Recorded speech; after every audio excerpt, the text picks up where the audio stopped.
You're listening to the Author Inside You podcast, a weekly podcast designed to motivate you to finish writing a book, choose a publisher, and build an audience. Keep listening if you're looking to get propelled into the next chapter of your life. And now, it's the Author Inside You podcast. Hello, and welcome to the Author Inside You podcast. I'm Matt Rafferty. And I'm Leah Rafferty. Joining us today is Valerie Thompkins, author of Girls Like Me.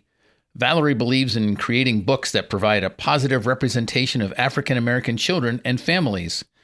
Welcome, Valerie. Thanks for joining us today. Hello. Thank you so much for having me. I'm really excited to be here today. Well, we're very excited to have you.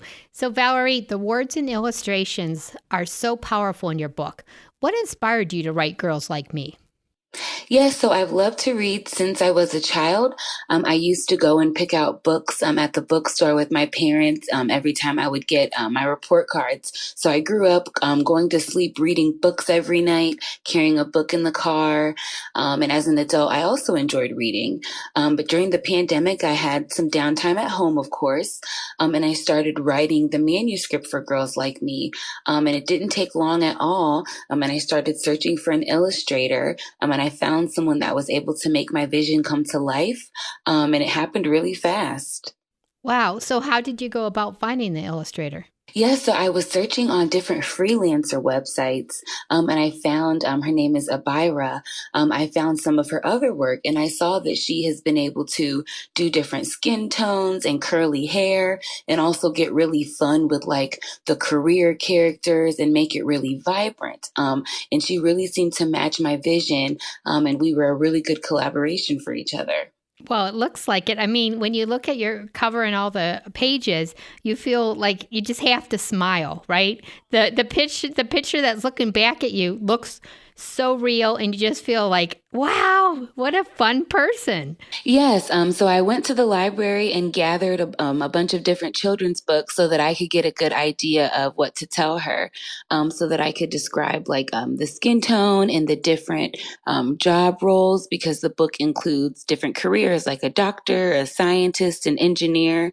And I really wanted the illustrations to be able to speak to little ones, especially the ones that couldn't read yet, because they start with the pictures and that helps with comprehension. Did you know going in how many images you would need for the cover, the back cover, all the pages? I really had to learn as I was going. Since, of course, it was my first project, I didn't know everything. I tried my best to do my research, but I really was starting relatively quick. Like it wasn't like a years in the making thing. It was more of a matter of like months, right? So up front, I had to, at times I had to add a few things and add paragraphs here. And I also hired like an editor to make sure that would be correct. So there's a lot of trial and error with those different formatting techniques and things. Well, it's interesting that you did this over lockdown or COVID. What would we call it now? COVID time, COVID life. But life. Yeah. But you said you didn't. This all came quickly, but you would never know that by looking at the end product. So congratulations on achieving that goal. Thank you. I'm happy to hear that. Well, you found the illustrator. Was there a lot of going back and forth with the illustrator? Because the pictures look so detailed. I imagine that it wasn't just the very first image that you received from her. That's what you published. Absolutely. So she started by sending me the sketches so that I could see it just in black and white. And so there were things like the hair. We tried a few different hairstyles, like little ponytails and buns and different things. And we ultimately decided on like sort of a big afro, because you don't always see that a lot. And it's been unique because so many little girls really think that it's them when they're reading the book, because that's what their hair looks like. So that's been nice. But yes, so I would go back and forth about like hair, about the different uniforms. So we would have like basically weekly touch points. But yes, she would literally send me the files for me to approve, because while I'm not a graphic designer, I did have a pretty good vision for what I wanted things to look like. So she was really helpful and was good with communicating with me for that. Excellent. And when you were getting those images back, were you sharing them with friends and family and saying, what do you think of this? So I shared with a few friends at first, and then I started my social media. I started my Instagram account pretty early on before I had an actual product. And I would start by showing the images and the sketches because that's really all I had. And people were asking, and I wanted to start drumming up a bit of excitement. So, yes, I was slowly sharing things on Instagram. And was that your personal Instagram page, or you started one just for the book?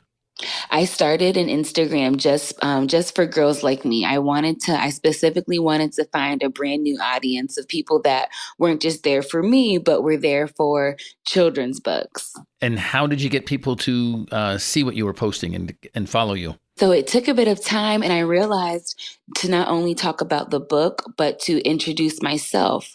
Like in the world of Instagram, you're looking at pictures and you want to feel connected to people. And when I share little things like what I went to school for, about my workday, or my struggles with becoming an author for the very first time, I feel like people feel like they know you a bit and they support you. And so, of course, they're following and they're more likely to support your product. So I started sharing about myself and about my process. And now that my book is out, I still continue to share about the process. Oh, that is really cool. Excellent. Yeah, well, we have learned from our own podcast from authors that they were told to start promoting before the book was finished. So you did it spot on. So you're doing everything right. You're clicking all those boxes, doing everything perfect. So pretty cool. So we heard about you through a Facebook group that we belong to, and we were drawn to the TikTok, how well you do your TikTok posts. Can you tell us a little bit about that, please? Yeah, so I started TikTok truly as an experiment. Like I said, I'm primarily been on Instagram, and TikTok is sort of newer, especially as an author. Like people say, what can an author do on TikTok where people are being silly and dancing and laughing? And I started by, I did a video how to self-publish a journal on Amazon because it's something you can do for free once you, well, sort of for free, of course, inexpensively, and make a passive income sitting at home. And apparently it was a skill people were really interested in learning and experimenting with. And a lot of people told me they actually tried it and it worked for them. Great. But it started with that video. And so I would do responses to it and other related content. And I need to like sort of continue with it, but it's almost like intimidating, right? When it's like they say to stay popular, you have to post every single day and multiple times a day. And it's like, I'm not a full-time content creator, so Right. You have to find your balance. When you made that first video on TikTok on how to make a journal, about how long did it take you to make it? I would say about less than an hour. The hardest part is understanding the semantics of TikTok at first, the editing and your sound and getting the little details just right. I don't know if it was me, a generational thing, but it just wasn't as easy as people make it look, all the special effects and things. So as I did more, it did get a lot easier. But yes, it took about an hour. That's the thing. I'm more of a children's book author. Journals really aren't my niche, but somehow that was the thing people were really, really interested in. So of course I still go along with it. And I still, when people ask for advice, I have a lot of advice about the journals because it was something that did work out for me. I personally just wanted to learn how to self-publish on Amazon because with girls like me, like I said, I had a lot of trial and error and I needed a lot of help. So I said, hey, let me try with a low content journal, low risk. I don't need to hire an illustrator for this. I just did it myself. And I uploaded it. And here we are. That is really cool. So you're still making TikTok videos for girls like me. Do you run out of ideas? I do not. If anything, I run out of time to create all the videos. It's like every day I come up with, I'm able to sort of come up with new content as I'm scrolling or as I'm seeing, reading through my comment section. I run into a lot of just all sorts of people giving ideas and critiques, and a lot of ideas can come from that. Wow, that's pretty neat. How many authors have a TikTok audience? I think that's really, really good. You're reaching young mothers who will buy your product and children or teenagers. Because even teenagers will enjoy your book. Yes, and teenagers are like Yeah. babysitters and nannies and working with like at daycare. So a lot of people are connected to children, I'm learning. Are you using video on Instagram also, or is that just more still images? Yes, so I have discovered Instagram Reels. I began because of TikTok popularity. I've overflowed into Instagram because it's good to note that on TikTok, people cannot message you unless you follow them, which is just good for privacy, I guess, because you do get so much exposure. You don't want like a million people in your inbox, right? Mm-hmm. So because people want to ask me questions directly, they find me on my Instagram, which is public author Valerie Thompkins. And so that case, I started uploading some of the same TikToks as reels on Instagram. And then I would create brand new reels specifically for Instagram. Because to me, Instagram is just more comfortable. Maybe because I've been using it so much longer, it's been easier to maneuver than TikTok, I'll say. Sure. Maybe that's why TikTok is such like a slim market because it's like people that love it. It's like it really turns into a lifestyle. But yes, I have been. TikTok turned me into an Instagram real person as well. So I can say I make content for both, and I'm going to continue to. Excellent. Great. When we were doing our research, we saw photos of you at vendor events. Tell us a little bit about that. Yes, so I had recently moved to Atlanta and I wanted to get some exposure in the community.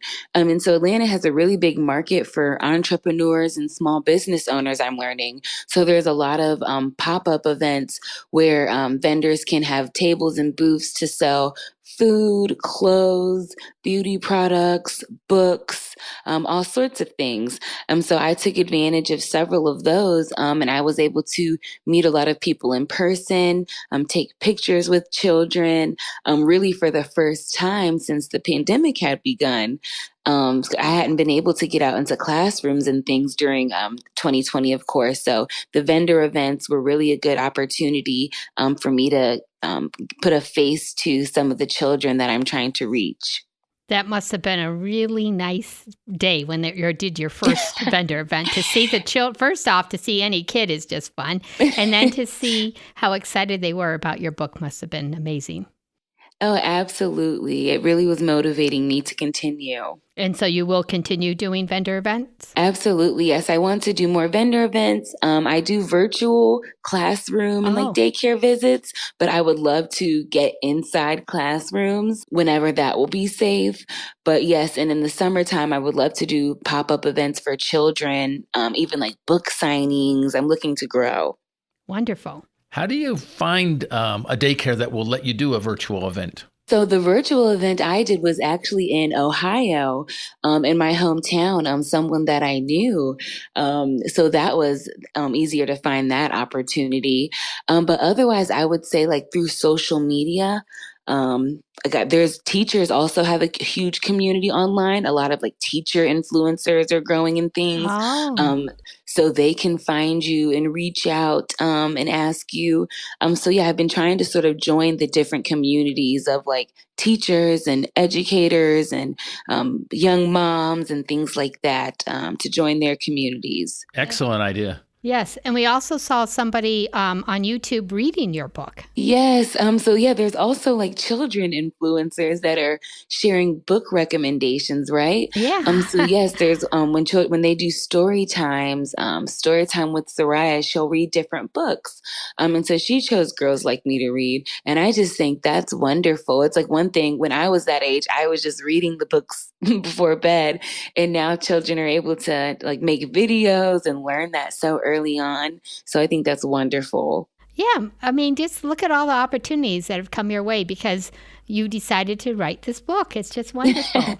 And that you will be motivating children. What a wonderful gift to help others. That's very nice. Yes, I really enjoy it. It's been a wonderful few years. Well, what would you say has been the best thing that has happened to you since you wrote this book? I would say the best thing has been the moms that let me know their daughters' reactions. I've heard things like daughters that have curly hair and they didn't want to wear their curly hair. They wanted to straighten it, or they always wanted to straighten their hair to feel beautiful. And once they see a book with a little girl that looks like them, it inspires them to wear their natural hair, because representation really does matter. I also have a mom that lets me know when they say their daughter picks girls like me to read every single day, and and will pick a career to say, oh, I want to be a computer scientist, or I want to be a lawyer, and it's just so cool to hear a 4-year-old say that. Right, as a result of your book. That is really cool. Absolutely, yeah. Oh yeah. What is the one thing that people don't realize about Girls Like Me? I would say that Girls Like Me is truly for all children. It's not just for Black children or girls with curly hair, or even just girls in general. It has the aspects of all of the different careers, right? So it's really a developmental tool.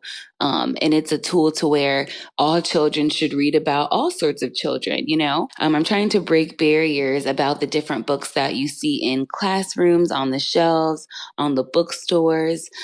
So Girls Like Me is really a tool to make a difference. Excellent. Valerie, to the person who's listening right now and they're thinking about publishing their book, what sort of advice would you give them? Yeah, so my greatest piece of advice is that your friends and your family are not your targeted audience. You really want to build with your targeted community. So whatever your book is about, you're trying to connect with those moms and parents and teachers.